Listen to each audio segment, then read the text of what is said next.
그래서 불교에서 부처님이 업소를 설하시면서 사무량심을 설하시게 됩니다. 그래서 업소를 설하는 경전에는 다음에 보게 되면은 수없이 사무량심이 함께 설해지는 겁니다. 사무량심은 뭐냐 하면은 자비희사예요.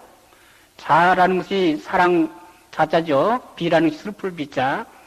희자가 기쁠 희자, 사자는 버릴 사자입니다.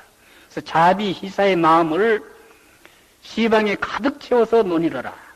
이제 불교 행자는 자비희사의 그 마음을 무량하게 가져가지고 그것을 자기 주변에다가 두루 가득 채워가지고 그 속에서 활동하라. 시방을 자비희사로 가득 채워가지고 그 속에서 유행하라. 부처님 이렇게 가르치시는 겁니다. 그 중에 이 자라는 게 무엇이냐 하면은 이게 사랑자자로 번역되어 있습니다만은 인도 말로는 우정이라는 뜻입니다. 이 프렌드십이에요. 우정. 기독교에서 말하는 그런 무슨 사랑, 불교의 그 자비라는 것 대단히 동체대비 정도의 어떤 컴패션에 불과한 것이고, 기독교의 사랑은 남을 개혁해서라도, 남을 스스로 고쳐서라도 잘 되게끔 하고자 하는 그런 아가페적인 사랑이다 하는 것을 저는 이 비교 종교학 책을 보면서 여러 번 읽어봤어요. 암암리의 불교의 자랑은 동체대비 정도, 너와 내가 동일하다는 그 정도의 하나의 사랑이다. 이렇게 말하고 있습니다만은 그건 정말로 이해를 잘 못하고 있는 것 같아요. 아까 그런 입장에서 볼 때 정말로 남을 어떻게 봐야 될 것인가 이제. 그럴 때 그것은 나의 정말로 진실한 동반자, 친구 이렇게 볼 수밖에 없는 겁니다. 그래서 이것을 불교에서는 마이트리, 프렌드십이라고 부르고 그것이 한문으로는 자로 번역되고 있는 겁니다. 그 다음에 비라는 것은 뭐냐 하면은 슬퍼한다는 거죠. 나의 친구로 이웃을 내가 받아들이기 때문에 그 사람이 괴로워하게 되면 내가 견딜 수가 없어. 친구니까 그래요. 진실한 친구일수록 그 친구가 괴로워할 때 그 괴로움을 나도 함께 나누어야 되겠다는 생각을 갖게 될 겁니다. 그러한 슬픔을 비라는 말로 표현하고 있는 겁니다. 그 다음에 희라는 말이 따라와요. 기뻐해 준다는 겁니다. 정말로 친구가 이제 괴로울 때 같이 슬퍼한다마는 친구가 잘 됐을 때 그때는 어떻게 해야 되느냐 우리가. 친구가 잘 되면 공연히 질투심이 납니까? 생존 경쟁자적인 입장이라면은 친구 잘 되는 것은 곧 나의 세태를 의미하니까, 곧 나는 나고 하는 것을 의미하니까 그건 정말 괴로운 일이에요. 이웃 사촌이 논 사면 배 아프다 말이에요. 그거 다 중생들의 견해에서 보게 되면은 당연한 일입니다. 친척이고 뭐이고 없어. 전부 생존 경제자의 그 대상이니까. 그런데 이제는 친구가 잘 되면 어때요? 기뻐할 수밖에. 그래서 흔연히 기뻐해 줄 수 있는 마음이 비로소 생기는 것입니다. 그 다음에 사라는 말은 무슨 말이냐? 버릴 사자거든요. 이 사라는 말은 마음이 항상 평정하다. 마음이 든든한 단단한 그런 상태. 이제 모든 중생을 친구로 받아들인 이상 그 친구가 나에게 잘해줘도 그저 그만이고 또 못해줘도 그저 그만이야. 항상 나는 변함없는 그런 우정을 가지고 사는 겁니다. 그러한 평정한 그 마음, 그것을 사자로 표현하고 있는 겁니다. 버릴 사자는 딱 이제 집착을 버리고 세상을 담담하게 본다는 뜻입니다. 이 네 가지 마음을 업소를 공부한 사람은 마음 가득 채워가지고 세상을 살아가라. 부처님 이렇게 가르치십니다. 그 사무량심에서 특히 가장 중요한 것은 자입니다. 알겠습니까? 자란 말을. 자, 우리들이 여기 모인 사람들이 다 같은 법인데 법어들 사이에는 물론 그런 우정을 나누어야 될 겁니다. 이 우정을 우리는 이것으로 그치지 말고 대한민국 전체, 세계 전체, 전 우주에까지 무량하게 확산해 나갈 것을 부처님은 말씀하고 계신 겁니다. 그래서 시방을 이 사무량심으로 두루 채워서 그 속에서 논의하라. 이렇게 말씀하고 계십니다. 이제 대개 우리들이 세상을 어떻게 살아야 되고 어떤 마음대로 세상 살아가야 될 것인가. 이제 어느 정도 뚜렷해지죠. 이제 여기서 한 걸음 더 나가야 돼요. 그러나 우리 마음이 그렇게 항상 성인처럼 살아집니까? 자기 마음 돌아보면은 공부는 하고 보니까 그저 그렇다 이게야.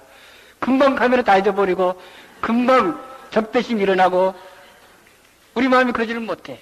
집에 가보면은 뭐 넉넉해야 말이지. 보시를 하려고 해도 무슨 돈이 있나.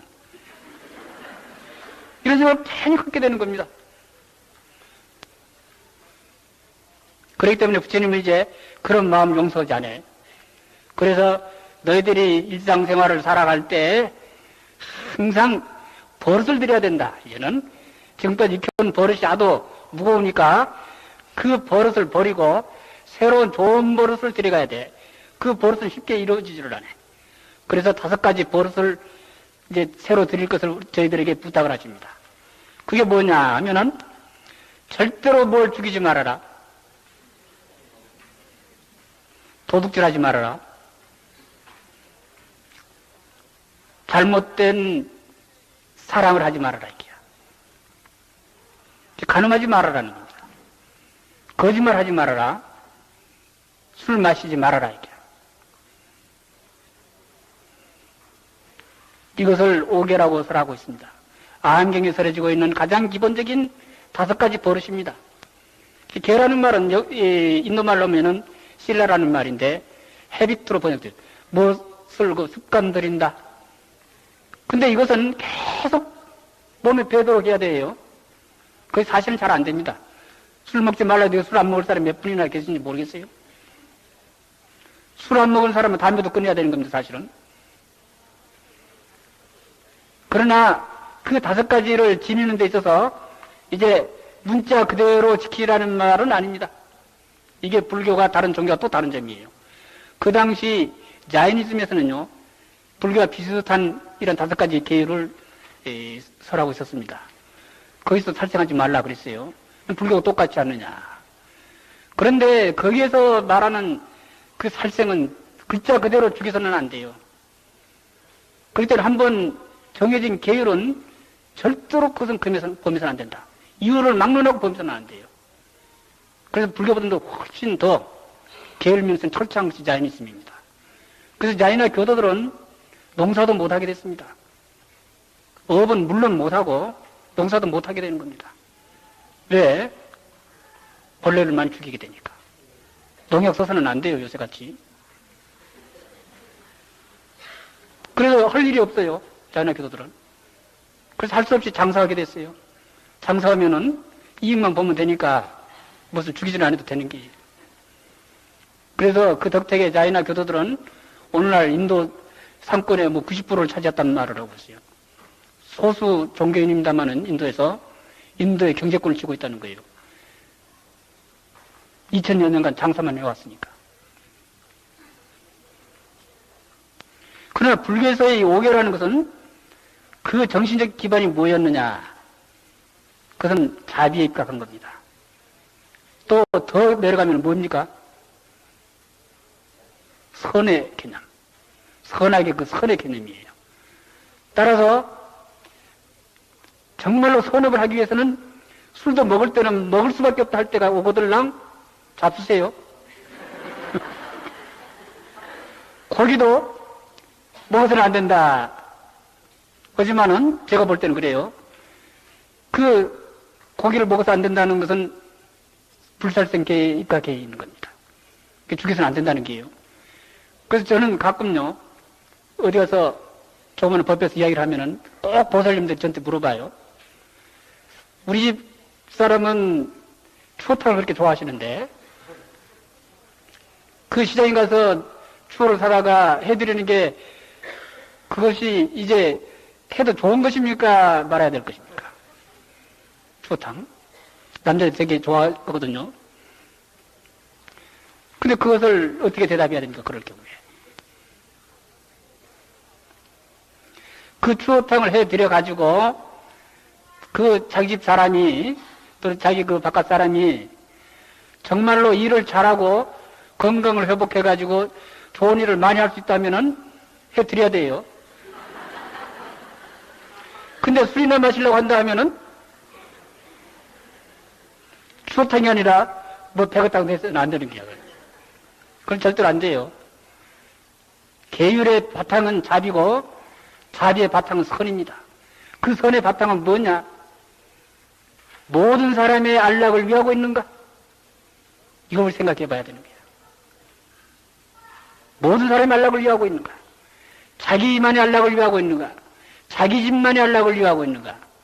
자기 가족, 자기 일가의 이익만 위하고 있는가? 기업도 요새 자기 집, 자기 친척만을 위하는 그런 기업이 있다고 그러면은 그것은 사회 악입니다, 제가 볼 때는. 전 대한민국을 위한, 전 민족을 위한 그런 기업이 되어야 된다, 제가 볼 때는. 모든 악은 용납되어서는 안 되겠죠, 불교적으로 본다면은. 따라서 모든 기업인, 모든 개인, 우리 민족의 각자는, 각각의 모든 사람들은 민족이라는 하나의 집단 전체를 위하는 그러한 업을 일으켜야 됩니다. 그러나 이러한 한민족이 한민족만을 위한 그런 업을 일으키게 되면은 한민족 안에서는 그것은 선업이 되지만은 일본 민족이나 중국 민족이나 또 다른 민족에게는 악업입니다. 그것은 또. 알겠습니까? 그렇다고 그러면 우리들이 세계 평화를 위해서는 전 세계 인류를 위한 업을 일으켜야 됩니다. 더 나아가서는 중생의 이익까지를 위하는 그런 업을 일으켜야 된다. 그러니까 사실은 마소가 우리 인간 집단을 본다고 그러면은 정말로 지독한 악의 집단입니다. 막대에서 잡아먹거든요.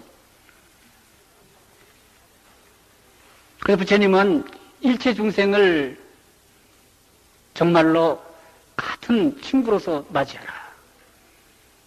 이런 것은 이제 조금 우리가 더 나가게 되면요.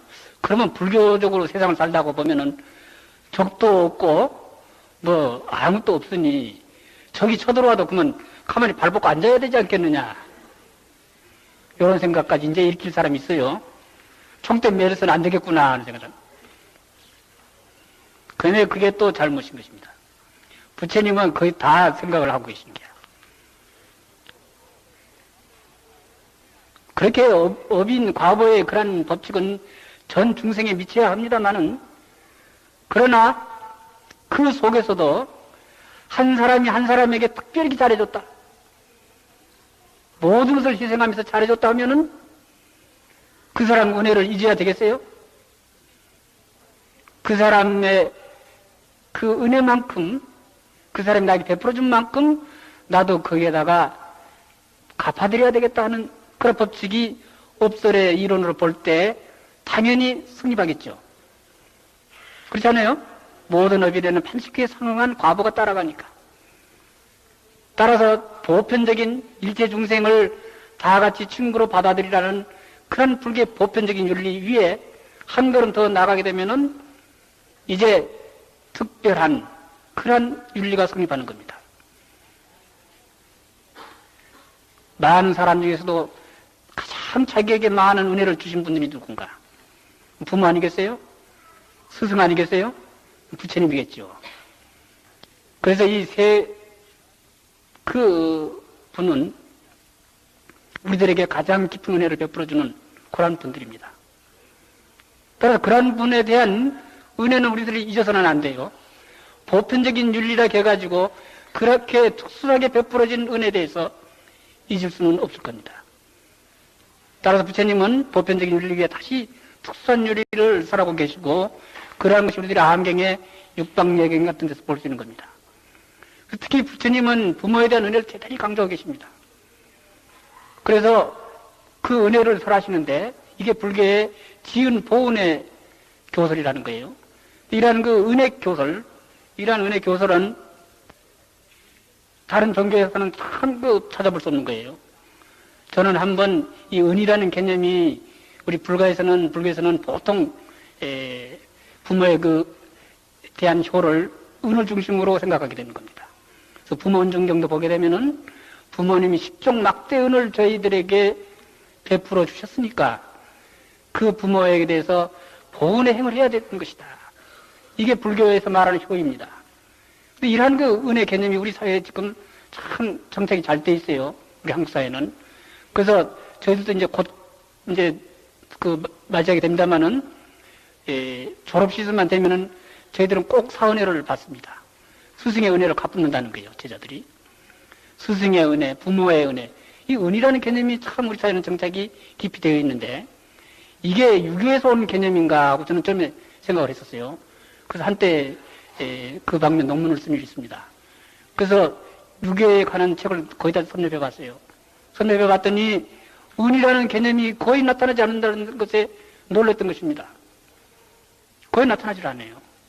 그러고 거기에서는 부모에 대한 효를 어떻게 살아오고 있느냐면은 부모는 하늘이라는 겁니다. 그러니까 부모에게 효를 하는 것은 하늘의 뜻에 따라서 하는 겁니다. 자식이.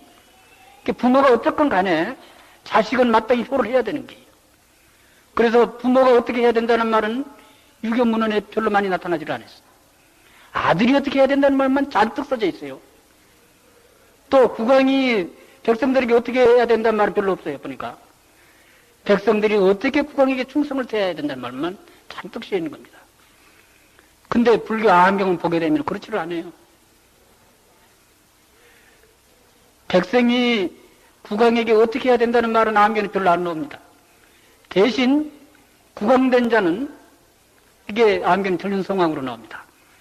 국왕된 자는 십선으로 백성을 다스려야 된다. 선과 악을 명백하게 구별해가지고 악한 자는 벌하고 선한 자는 상하라. 이것을 대단히 강조하고 있는 것입니다. 그래야만 정치가 바로 선다는 게 악한 자를 용서해주고 선한 자를 벌하는 이런 정치를 해서는 그 정치는 안 된다는 겁니다.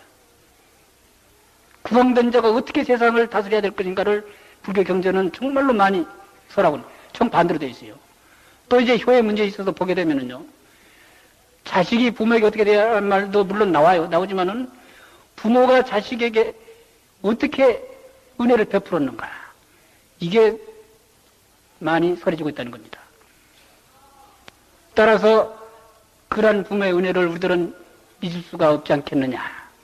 그래서 부모된 그런 그 부모에게 대한 자식들의 그 효가 자발적으로 자율적으로 일어나게끔 이렇게 부처님은 깨우치고 계신 것입니다. 그래서 우리들이 이렇게 본다고 그러면 이제 외국에서 우리나라를 쳐들어왔다. 특히 우리 한국 사회는 역사적으로 보게 되면 계속 외적의 침입을 받아온 그런 참 불행한 땅입니다. 이러한 그 땅에 우리들이 살고 있는 우리 민족이, 또 역사를 형성해온 우리 민족이 그러한 문제를 어떻게 대처해야 될 것인가. 그렇게 볼 때 우리들이 국가에서 받고 있는 그러한 은혜라는 것이 정말로 지중하다는 것을 다시금 우리들이 깨우쳐야 되는 거예요. 그게 국운이라고 하는 겁니다. 그런 국운을 우리들이 생각할 때 이 나라에 속한 모든 국민은 무엇보다도 먼저 그 국가가 잘 되어 나가기를 바랄 수밖에 없는 것이다. 그런 것은 아주 필연적인 그 결론이라고 말할 수 있을 거예요. 그래서 부처님은 아까 제가 말한 대로 보편적인 윤리만 설하신 게 아니라 그 위에 다시 그것을 바탕으로 해가지고 특수한 은혜 개념을 통해 가지고 특수한 그런 일까지를 설하고 계시고 그것이 아함경에 농후하게 반영되고 있는 것입니다. 대개 이러한 업설, 12처설에서 특수윤리에 이르는 이러한 그 업설, 이것을 불교에서 10업설 이렇게 해설하는 겁니다. 그래서 10업에 대한 종류 등등 이것에 관계된 법문이 많이 있습니다만은 이 많은 대중을 앞에 놓고 제가 강의를 하다가 보니까 도저히 학교에서는 강의 그런 식으로는 할 수가 없어요. 그래서 그냥 서툰 그런 그 말로 그냥 여러분들에게 뜻만 한번 이야기해 봤습니다만은 어쨌든 아함경에 설해지고 있는 가장 기본적인 그러한 법문은 12처 3법인 10업설로 구성되어 있는 것입니다. 그래서 이러한 업설을 설하신 뒤에 이제 이 업설만 가지고도 저희들이 세상을 어떻게 살아갈 것이며 세상을 세상에서 다른 종교와 불교가 어디가 다른 것인가, 그것이 아주 뚜렷해지는 겁니다. 근데 여기에 불교가 이것으로 그치지 않고 여기에서 한 걸음 더 나가게 되는 겁니다. 그건 뭐냐면은 결국은 우리들이 아무리 선업을 지어도 결국은 인간의 죽음은 해결할 길이 없어요. 언젠가는 선업을 지은 사람도 죽을 때가 오는 겁니다. 천성이 태어나봐도 마찬가지. 그러면 그런 죽음의 문제까지를 해결할 길은 없겠는가? 이제 이 문제에 우리가 부딪히지 않게 되는 겁니다. 않을 수 없게 되는 거죠. 그래서 이러한 그 죽음의 문제를 근본적으로 해결하고자 하면 어떻게 해야 될 것인가 해서 부처님은 이제 그 문제에 저희들을 데리고 가십니다. 그래서 우리들로 하여금 인간에게 죽음이 왜 있게 되는가 하는 것을 여실하게 보여주고 계세요. 그렇기 때문에 업설에 비해서 좀 더 심한 법문이 되고 그 법문은 공부하지 않으면 대단히 알기 어렵게 되어 있습니다. 다만 암기설에 지고 있는 이름만 여러분들이 소개한다고 그러면은 어제 말씀드린 대로 육육법이라는 대단히 미묘한 법문이 있어요. 그리고 거기서 한 걸음 더 들어가게 되면은 오온사제 팔정도설이라는 게 있습니다. 더 들어가게 되면은 12연기설이라는 그런 법문이 나와가지고 아함기의 이론은 완성되고 있어요. 그래서 이러한 12연기설에서 설해지고 있는 연기의 개념이라는 것이 바탕이 되어가지고 대승불교에서 말하고 있는 반야 바람일자의 공간의 철학이 성립하는 겁니다. 그러나 이러한 세 가지 법문을 제가 여러분들에게 이 짧은 시간에 소개한다는 것은 도저히 불가능하기 때문에 오늘 여기서 마치겠습니다.